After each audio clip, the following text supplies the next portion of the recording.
എല്ലാവർക്കും നമസ്കാരം. ഞാൻ ഇന്നിവിടെ സംസാരിക്കാൻ പോകുന്നത് കേരളം ദൈവത്തിൻ്റെ സ്വന്തം നാട്.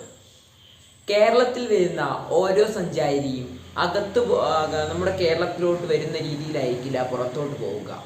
വളരെയധികം സന്തോഷവാനായിട്ടായിരിക്കും പുറത്തോട്ട് പോവുക. കാരണം അവർ ഉദ്ദേശിച്ചതിനേക്കാളും കൂടുതൽ അവർക്ക് ലഭിച്ചു എന്ന ഒരു തോന്നൽ അവർക്ക് വരും. കാരണം അത്രയും അധികം കാഴ്ചകളാണ് നമ്മുടെ കേരളത്തിൽ ഉള്ളത്. നമുക്കറിയാം, നമ്മുടെ കേരളം ദൈവത്തിൻ്റെ സ്വന്തം നാട് എന്നാണ് അറിയപ്പെടുന്നത്. ചിലർ അത് വെറുതെയാണെന്ന് പറഞ്ഞ് നമ്മുടെ കേരളത്തിലോട്ട് വരുമെങ്കിലും നമ്മുടെ കേരളത്തിലെ കാഴ്ച കണ്ട് അവർ അന്തം വിട്ടു പോകും. ചുരുക്കത്തിൽ പറഞ്ഞാൽ മനോഹാരിത നിറഞ്ഞു നിൽക്കുന്ന, ഒരിക്കലും പറ്റാത്ത ഒരു അക്ഷയ പാത്രം തന്നെയാണ് നമ്മുടെ കേരളം എന്ന് പറയുന്നത്. നമ്മുടെ കേരളത്തിൻ്റെ പ്രകൃതി ഭംഗി ഒരിക്കലും മാറുകയില്ല. പക്ഷേ എങ്കിൽ നമ്മൾ മലയാളികളാണ്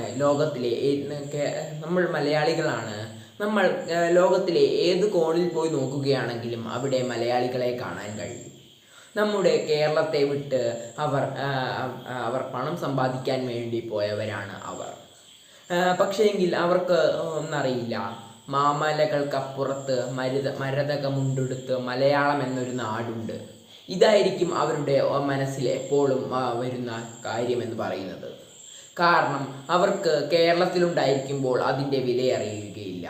പക്ഷേങ്കിൽ കേരളത്തിൻ്റെ പുറത്തു പോകുമ്പോൾ നമുക്ക് കാണാൻ കഴിയുന്നത് കുറേ മരുഭൂമിയും ഇടയ്ക്കിടയ്ക്ക് ചെറിയ മരങ്ങളുമൊക്കെ ആയിരിക്കും.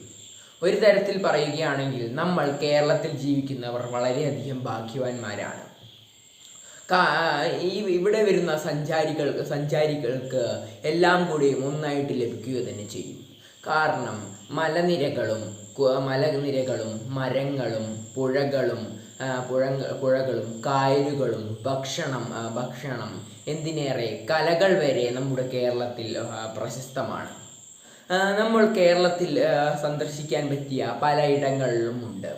അതിൽ ഒന്നാമത്തേത് ആലപ്പുഴ ജില്ല തന്നെയാണ്. കാരണം കായൽ തീരങ്ങളാൽ നിറഞ്ഞു നിൽക്കുന്ന നമ്മുടെ ആലപ്പുഴ ജില്ല സന്ദർശിക്കാതെ ഇവിടെ വരുന്ന ഒരു സഞ്ചാരിയും പോകാൻ പാടില്ല. അവിടുത്തെ ഹൗസ് ബോട്ടും ഒക്കെ ആസ്വദിച്ച് വേണം നമ്മുടെ കേരളം ആസ്വദിക്കാൻ. അതുമാത്രമല്ല, അവിടെ നിന്ന് കുട്ടനാട്ടോട്ട് പോവുകയാണെങ്കിൽ അതിൻ്റെ മുകളിൽ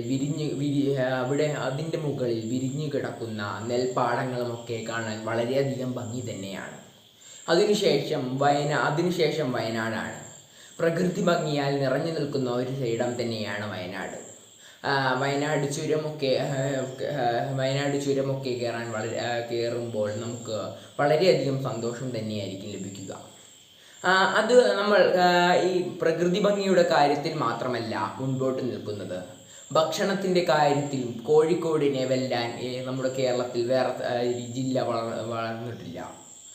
ഭക്ഷണത്തിൻ്റെ കാര്യം പറയുകയാണെങ്കിൽ കോഴിക്കോടൻ ഹൽവ, കോഴിക്കോടൻ ബിരിയാണി, ഇതാണ് കേരളത്തിലെ തന്നെ ഏറ്റവും നല്ല ബിരിയാണി എന്നറിയപ്പെടുന്നത്. അപ്പോൾ അതുമാത്രമല്ല, ഭക്ഷണത്തിൻ്റെ കാര്യത്തിലും ബീച്ചുകളുടെ കാര്യത്തിലും കോഴിക്കോട് മുൻപന്തിയിൽ തന്നെയാണ്.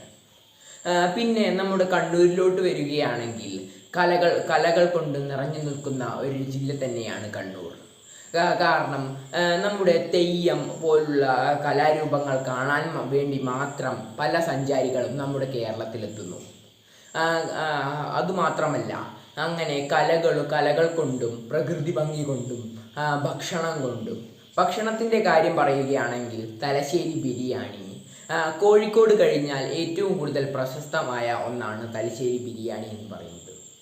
അപ്പോൾ ഇതൊക്കെ കഴിഞ്ഞാൽ പിന്നെ ഡാമുകളാണ്. ഇടുക്കി ഡാമും നമ്മുടെ കേരളത്തിൽ സന്ദർശിക്കേണ്ട ഒരിടം തന്നെയാണ്. പിന്നീട് നോക്കുകയാണെങ്കിൽ നമുക്ക് പല ഇടങ്ങളും സന്ദർശിക്കാൻ പറ്റിയ ഇടങ്ങളുണ്ട് നമ്മുടെ കേരളത്തിൽ. നമ്മുടെ കേരളത്തിലെ പ്രകൃതി ഭംഗി ഒരിക്കലും പറ്റാത്ത ഒന്ന് തന്നെയാണ്. എത്ര വന്ന് കണ്ടാലും മതിയാവാത്തത്ര ഭംഗിയാണ് നമ്മുടെ കേരളത്തിനുള്ളത്.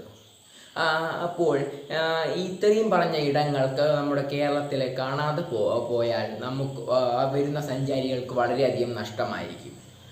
അപ്പോൾ ഇത്രയും പറഞ്ഞുകൊണ്ട് ഞാൻ എൻ്റെ പ്രസംഗം നിർത്തുന്നു. നന്ദി.